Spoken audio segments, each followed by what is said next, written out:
ilana fotoana veno manam-piofana inona ro lany tena marina no afavasaina ny olombelona ankehitriny zary zay mandraona ny marina zava-mahagaga sy matetika miseho ambarako iaraha mahalala fanitsiavina mihitsy nefa afavasaina anarina kanefa modiadala raha manana tokona ny tena nahoan'ireo mahatsavatserena tsara filafianao rasotry nahoana rajereno rekambony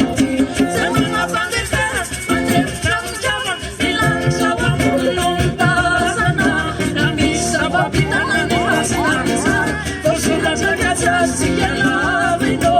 zimosotry alefatsavy ambarako iaraha mahalala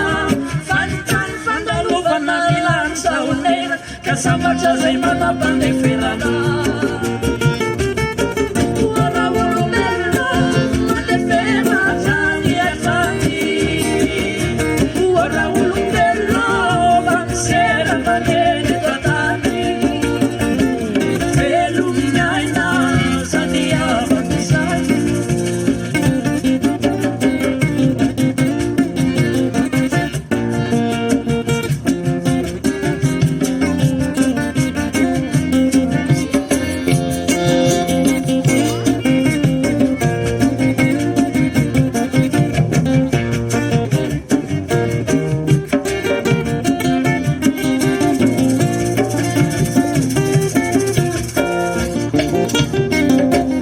ilana fotoana veno manam-piovana inona ro lany tena marina